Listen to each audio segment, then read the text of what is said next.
Hey, welcome back everybody. Welcome back to my channel, AmusedJester. My name is Junior, and today we're gonna do something kind of weird with my channel. Um, I'm gonna do a review of the movie Supergirl, the one that was just released recently. This will be a spoiler-filled review because I just don't think I can talk about it without diving in a little bit to the story. But I'll warn you when I start doing the spoilers. So, and I should have in the description exactly what time it should be when I start doing the spoilers. But as the title says, this is going to be a positive review. I believe um, I really did like this movie. In fact, I liked it better than the Superman movie from James Gunn. Yes, I did like this better than that Superman movie. And I am a Superman fan. So um, I'm trying to say, like, that with the James Gunn movie, without going into deep right now on it, I just, there were just so many things that kind of threw me off, that kind of like stumbling uh, nuances on the story that just like, it just throws me out of the storyline. Here in the Supergirl movie, it was just straight on fun. No parts of it seemed too long. I feel the story was good. So yeah, I definitely liked the movie. I liked all the actors and actresses except one of them was kind of a hit and miss for me, which is Jason Momoa as Lobo. But I'll talk about that more in depth on the spoiler section. Um, but I feel like this movie really got a lot of. I'm really I'm really weirded out by the fact that it's not making a lot of money in the box office, and um I would almost attribute it to this negative campaign that had been going on about this movie, and specifically about the actress's Millie Alcock's facial features. And I'm going to tell you guys right now, I don't know if this is some sort of um, targeted attack on this person for some reason whatsoever that I cannot comprehend, where all these memes were coming out being very, very mean to this person's facial features, and comparing her a lot with Will Coulter's face and other faces. And I will tell you right now, so as I was watching the movie, I'm looking at this girl's face, because she's most of the movie she's bedraggled. She's kind of like dirty. She's going into the muck and everything. And in all of the scenes that I've seen, mind you, I've only seen this one time, and I saw it in the theater. There was only like one scene where it was very unflattering to her, and that scene probably lasted 2 or 3 seconds, and it was a scene where she was really, really emoting some sort of emotional anxiety. So of course it would be unflattering, and they made a meme out of that, or whoever it was, they made a meme out of that. That was just so freaking stupid as far as I'm concerned.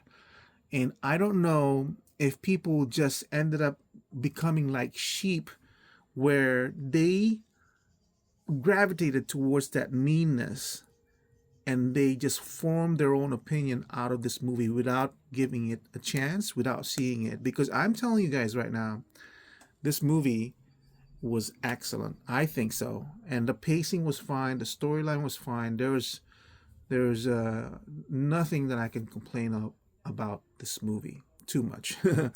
If for some reason you're not watching the Supergirl movie because of those stupid memes, because of those stupid pictures, try to get yourself out of that mindset. Try to get yourself out of that trap of following other people's opinions without forming your own, and see the movie. I saw it on a matinee show, $12, $13. I didn't buy any popcorn, nothing like that. I rarely go to the movies anymore, but I went and saw this movie, and it was a good movie. It's an enjoyable movie. It's well worth the money you're spending, $15 or whatever. And I will say this too. I also like Mando and Grogu, and I don't understand why people are bagging on it, saying it's like, oh, it's just a TV series and a big screen, blah blah blah. If you haven't seen Mando and Grogu, just go and see it for yourself. It is a good movie as well too, very enjoyable, well worth the money. So is this one. I'm telling you right now, Supergirl is way way much better than Superman. Having said that, let's go. This is now. I'm gonna go ahead and enter the um, area of spoiler parts in the movie where I talk more about the characters, the story, and the actresses involved. I know you're seeing my table. I don't really like showing my face when I'm doing reviews and everything, because my review is all about the stuff that I'm reviewing and not about myself. And I honestly, I'm not that good looking anyway. Well, I'm not good looking at all. So you're gonna see all what I'm having on my table right now is just stuff that I'm gonna show as I'm talking and everything that I just got recently. So, Supergirl, the movie. Spoiler part. This is the spoiler part, guys. Just to let you guys know, if you're not interested, if you haven't seen it, stop right now. But I will tell you right now, go ahead and see this movie. Support it, because whoever did this movie did a really, really good job, which I hope actually translates to the next Superman movie. The elements that I thought was more interesting in this movie than Superman. Anyway, here's the spoiler section. So, people will I entered this movie. I'm a big Superman fan. I'm mostly a DC person more than Marvel. Supergirl, I grew up on Supergirl, of course, innocent. I grew up on this Supergirl, innocent and everything. Oh no, actually, yeah, I kind of grew up on her in the crisis where she died. And there was, after crisis, there wasn't really a Supergirl until kind of like around the area of the death of Superman. In fact, I think the first Supergirl book that I saw, she wasn't even Supergirl. She wasn't even a Kryptonian. She was what did you call it? Some sort of shapeshifter object. Because this was after Crisis, so they didn't really introduce Supergirl into the DC continuity. But she has always been seen as, I've always seen her as, super heroic, just like Superman. This one's kind of like, of course, before pre-Crisis, so she's innocent, super girly. I did not see the new series, the new Woman of Tomorrow comic book. So that's the other thing too. I entered this movie without having the background or emotional connection, having read the original storyline, where this movie is based off of, Supergirl, Woman of Tomorrow. So the thing of it is, when you enter a movie, you have to try to enter it as cleanly as possible and as open as possible, because otherwise you're gonna have so many expectations, so many things that you're looking into, and it's just gonna drag it on, because you're gonna say, oh, it's not as colorful as the comic book. Oh, Supergirl is supposed to be pure and not lighthearted. She's supposed to be an icon, a symbol of hope, just like her cousin Superman. You can't. You have to give it a chance to succeed on its own and fail on its own. So this movie, Supergirl, when you're introduced to this character, you're introduced as somebody who's, this is again the spoiler part now, so stop now if you haven't seen it. You see her as drunk, you see her as dirty, you see her as cluttered. She's living in some sort of camper, space vehicle camper. She is belching. You see her in the restroom, doing personal stuff. No spoilers. Well, that is spoiler already. You see her as a regular Honestly, you will see a regular girl of around in her 20s, and like not in the most um what would you call it, not in the most positive way, to be honest. Okay, you would actually see this Supergirl as a normal person who is carrying a very, very big emotional trauma on her shoulders. This person, if you think about her as a person who has a uh, post traumatic stress syndrome, then this is what you're going to get. Because um, the unique thing that they made for Supergirl separate in the recent histories is that, unlike Superman, who grew up here in on Earth, on Kansas, who has no knowledge whatsoever of what life was like on Krypton, Kara did grow up in Krypton culture.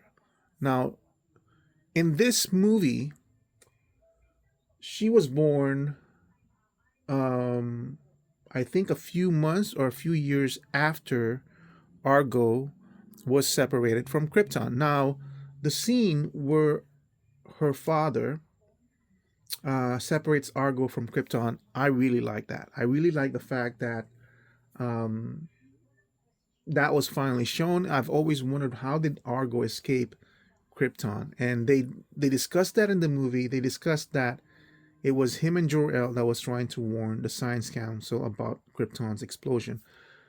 Now, going back to Superman's James Gunn's Superman, one of the things I really, really don't like is the fact that he turned Superman's parents with that speech that was finally revealed by Lex, that they wanted Superman to go to Earth and to conquer Earth and get harems and get as many women, Earth women, as pregnant and continue on the Kryptonian race.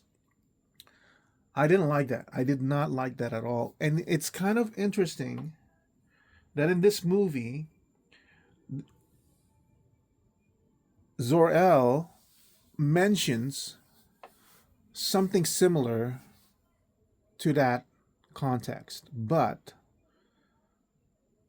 because I was kind of hoping that with Supergirl's memory, she might have an insight to it. She doesn't, because she grew up on Argo, so she didn't know anything about Jor-El, unlike in the comic books. So in the movie, Zor-El says something in the sense of, I disagree with my brother who has sent his child to be on a planet while he will be seen as a god, uh, and everything. Yes, I think those were kind of like paraphrasing. I think that's the way he mentioned it. I don't know if he said the word conquer or anything like that, but I think he might have. But I'm not entirely sure. I think it's a different scene. But with Zor-El, so he does know about planet Earth. He does know about the functions of the yellow sun and what it will do to Kryptonian um, genes, right? So, and he's the one who propels Argo and saves Argo. Now, Kara was born, I, I, I believe, years later. But when she was born, Argo was still um, good. Actually, it seemed as if Argo had been functioning well enough initially. So she really experienced in her youth the glory of Kryptonian culture. And I'm gonna tell you guys right now, in this movie, Kryptonians were an enlightened people, not as if it was being shown with the Superman movie, where We are a race of super race. We are conquerors, or we are superior to anybody. That's not shown in Argo. That Argo is just a normal, futuristic, seemed like peaceful place. And the thing of it is that really, really um, is surprising to me. Not surprising, surprising in a way because of how James Gunn portrayed Kryptonians. Is so Argo. So she grew up in Argo, and she was probably around. It seemed like in her age, like 18 years old, before she was ejected by her father to be saved into Earth. Right. So during all that time, she grew up kind of normally until they started figuring out that the Argo, the unearthed a mineral within its bedrock that had become poisonous, which is kryptonite, and it was killing them. So, having known that, and Zor-El knowing the fact that there is a place where you can go and Kryptonians will be solved and all that stuff. And all of Krypton knows, all of Argo knows this. And yet, for some reason, they chose or not were not able to go to a yellow sun closest to them. Maybe they didn't have the propulsion to do it, but because I think he said something like, "Oh, I found the plants that my brother used to save his son. I was able to make it bigger, and I'll send you to the same Earth and all that stuff." So, and that's how she gets to Earth in the end. But Argo, I guess I would say, did not have the means to travel out to a yellow sun where they can escape the confines of the city. Yeah, I guess that would be the case. In which case, Argo dies. So this girl, who grew up on a perfectly beautiful culture and city, starts to experience that city die one by one. Everybody around her is dying, and she's the last one of her race that she knew of in the mostly, and she's carrying all that baggage, right? And then she goes to Earth, and she meets her cousin, who tries to bring her to a more normal life. Now, put yourself in a situation like that. Everybody you knew has died. Everybody you cared about has died. The world that you knew of has degraded and died.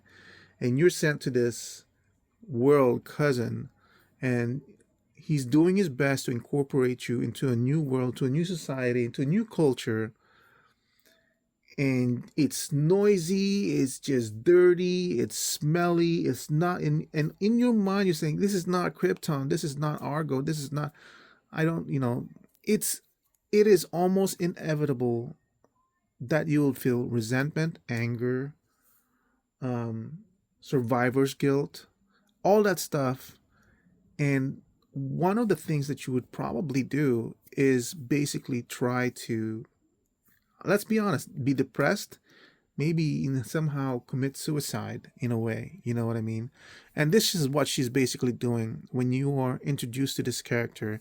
She is self destructive, really, to be honest. And the only thing that's keeping her from completely breaking apart is this dog, Crypto, that she's in. I know this has been a long introduction, but all this stuff is in that movie. All this stuff. And this stuff that I'm talking about for over the next 10 minutes, it goes by really quick.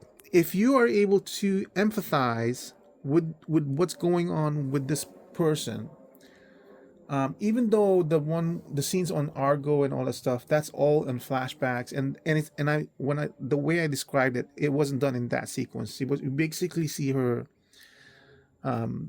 drinking, puking, going to a bar and drinking some more, making problems, making trouble, being violent.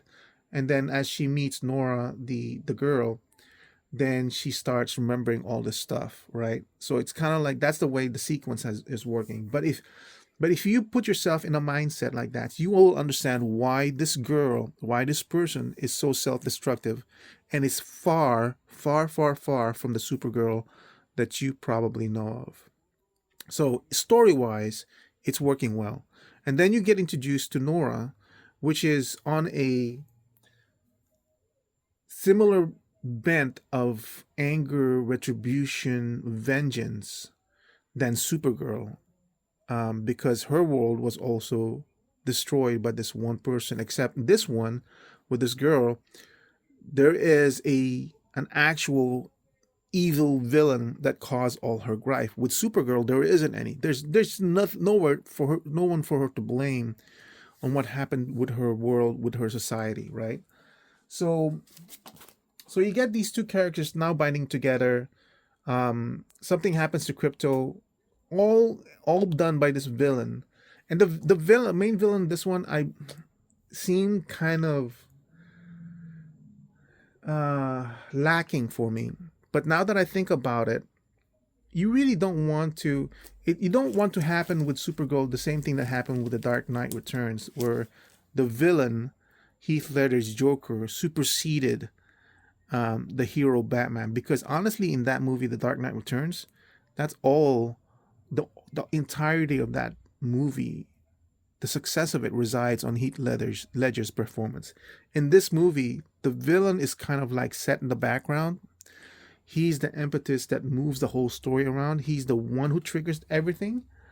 So it kind of makes sense that he's not as memorable as some of the villains that I've seen. He's not like Lex Luthor in James Gunn's Superman. Nothing like that at all.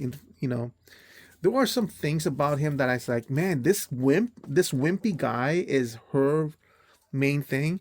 But there are scenes in the movie that tells you, man, oh yeah, he is very strong because he's capable of, like, he lifted, or like a tank was thrown at him and he just like caught it with one hand without even any kind of effort. So this guy is super strong as well. He's not just a regular guy or anything. So anyway, the way this villain though, he is characterized, and in the scenes that the way he does his villainy is so matter of factly, so offhandedly, that he really thinks like, in his mind, he's not really being an evil guy. He's just doing things that comes naturally to him. He just kills offhandedly. He doesn't really care about anybody else. Shoots Crypto. Um, in fact, I believe the most evil thing he probably did was actually going after this girl. After he finds out that this whole family was betrayed Supergirl for their child, and went after the child, um, on purpose, just to teach them a lesson. So that's the most evil thing that he pretty much showed off in that movie. So um, I feel, I know I'm like going off on a rant. I'm trying to get this close. The story goes by really, really quick. Um, it's a very, very simple story where you are presented a person who is really, really depressed, but you know that person is supposed to be a hero. So it's an arc of the hero. And you see the interaction with Nora as she starts to pivot slowly around to what you hope she can be, which is Supergirl. And in most of the movies, honestly, it's very symbolic that she's not in the Supergirl costume until maybe midway through the whole thing. Um, no, not midway. It's like maybe 75% of the movie is when she starts donning the costume and she starts to put on the mantle, or the uniform as well. So it's not, there's when I while I was in the movie theaters, it's not like, oh, I'm bored. Oh, come on, let's move it, let's go. There's nothing like that. It's a nice paced movie for me, at least for me. And then the redemption arc, the final reveal when she's Superman or Supergirl, that's really good too. And then at the end of it, she returns to Earth, and she meets back with Superman, and it's good. It's like, okay, I've gone through it. I understand now and everything, and I'm kind of ready to step into your world of being what you are. It's kind of like that. Um, Now she does do an action at the very very end with the villain, which people might not like, and I'm like, again, I go back to saying this is the result of her actions at the very end is understandable again because of the background of where she came from. Um, she doesn't redeem, she saves the girl by not being a killer. But I don't know why people are kind of hung up on the fact that Superman has been a killer in Man of Steel. But Superman has killed before in the comics. I mean, and it was a moral dilemma for him and a moral um, journey that he had to go through. For her, you have to remember there is a certain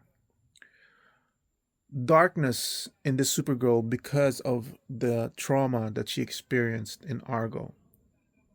She experiences the death of Krypton more so than Superman could ever do.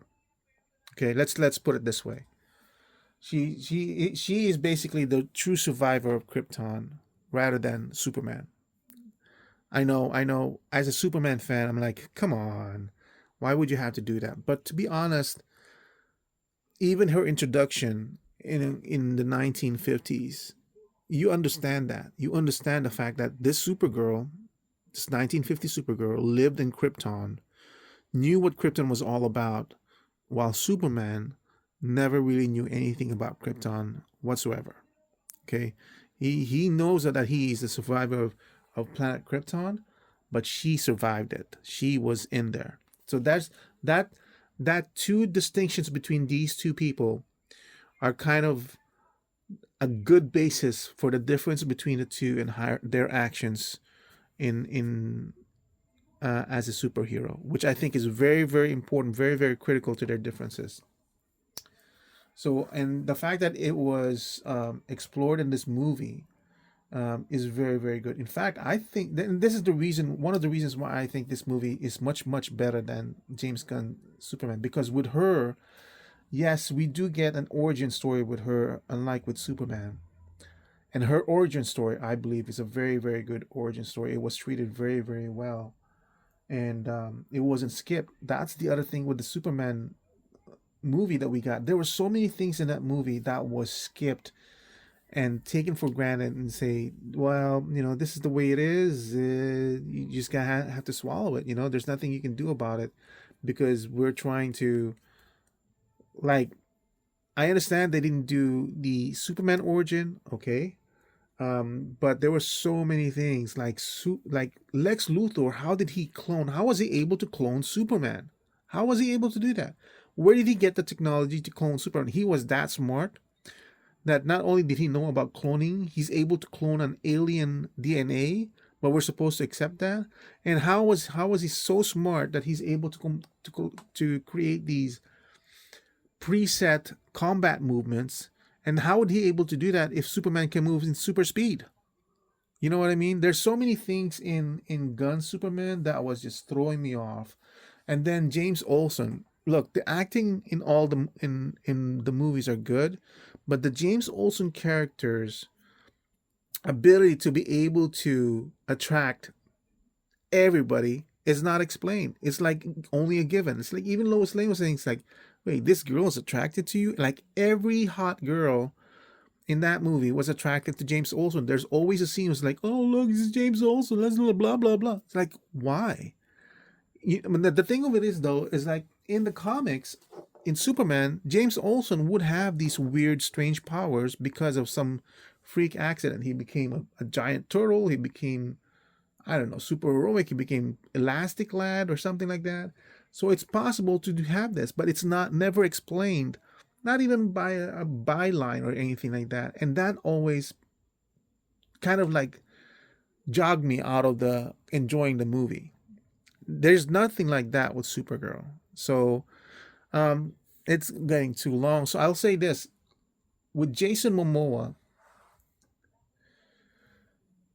I I didn't like Jason Momoa as Lobo or being as Lobo, not because he failed to be good at it.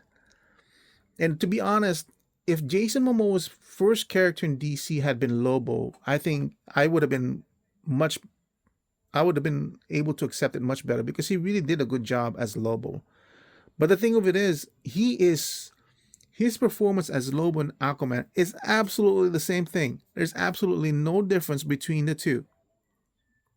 Okay, Jason Momoa's personality is so strong, it's so good, so attractive that it just comes out of Aquaman and Lobo. And the thing of it is, when he was first shown as Aquaman, of course, it's like that's not the Aquaman that I know, But I came in there with as much open minded as I can. And Jason Momoa did such a good job, and whoever the director of the storyline did such a good job with Aquaman that he not embodied what Aquaman was, he made Aquaman his character. He made it, he was successful, he was good at it, you know? But he is also good at Lobo. But you cannot help when you look at two side by side, and even if you look at the toys, if you look at the hot toys and everything, it's like all you're seeing now is Jason Momoa. You're no longer seeing Aquaman nor Lobo. And because of how strong his personality is and how embedded it is in both characters, you cannot help but see only Jason Momoa in both characters. And Aquaman and Lobo, they're both buried under Jason Momoa. That's why he did a good job, but he did too good of a job between Aquaman and Lobo. He should not have been cast as Lobo because he was already as successful as Aquaman, and he should not have been cast as Lobo, especially since they're almost back to back. I know it's been a few years in between, maybe 10 years or so, but his portrayal as Aquaman is just so successful, still so recent that I could not just like say, it's basically just Jason Momoa in white makeup, or I should say, it's like seeing Aquaman in white makeup. Oh, come on, That's my only gripe about Jason Momoa in this film. But yeah, so there's so many more things that I can talk about this thing, and like I said, I think a lot of unfair things has been going on with DC and everything. And you probably can't tell, but I also like the Snyder universe. But I gave James Gunn Superman a chance as well too because I love Superman. I really do. It's just with a Superman movie, there's way too many characters. That's the other thing too.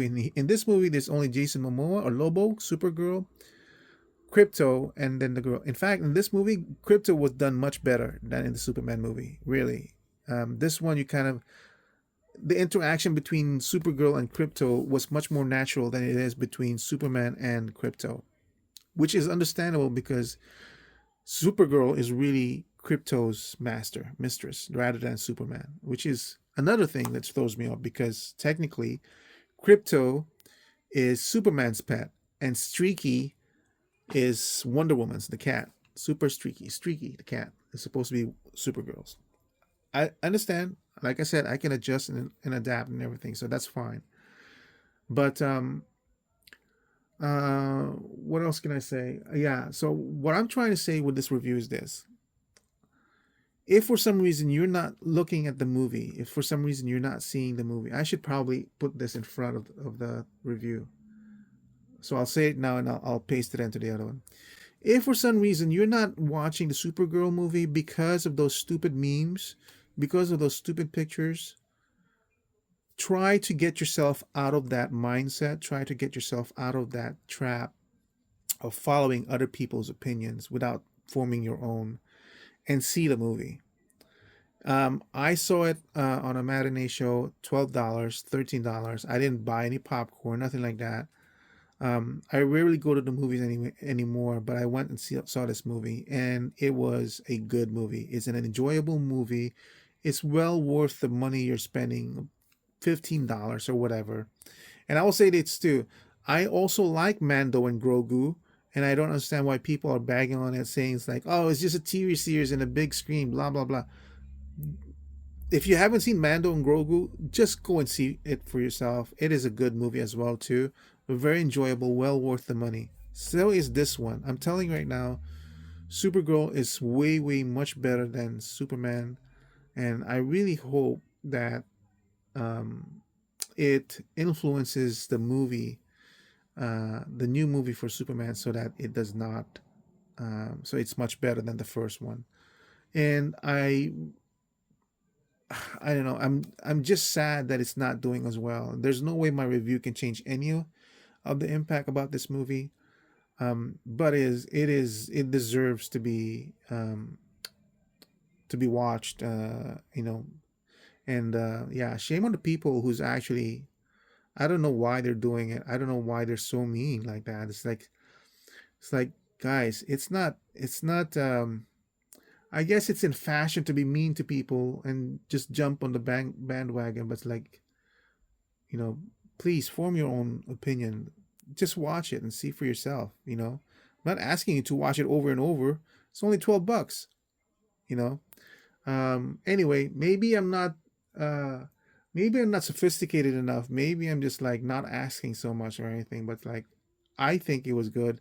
I would say I would in rank of Supergirl, honestly, I think it's better than the Supergirl series, TV series. That TV series was initially good, and then they just went off tangent so much. They introduced way too many characters and just like got way too complicated. And that's fine with TV series. And with this movie, and that's the other thing. The problem with Superman too is like they had too much stuff on there. The Justice League was kind of interesting, but way too much Jimmy Olsen. Lois Lane was good. Perry White was okay because he's just a background character.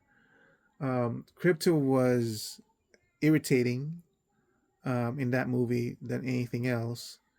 Um, yeah, and then Lex Luthor would have been fine, but there were just way too many things unexplained. Like I said, and like he was really that smart that he did the engineer. Like he created the engineer. Like what is the background for Lex that he was that smart? I would love to see a TV series about Lex Luthor because the actor in that one's really really good too. David Cornsweet, I feel like he wasn't really given a chance in that movie to make Superman his own. The costume was kind of off for me. The costume for Supergirl was good enough. I mean, the emblem for her, I started to accept it, after experiencing with James Gunn because I still want this classic emblem rather than the one that we got, the Kingdom Come emblem. But Superman's costume was just way too bulky, way too uniformy. It just didn't seem like something that I would want. But I'm glad that he had the red trunks. Um, but yeah,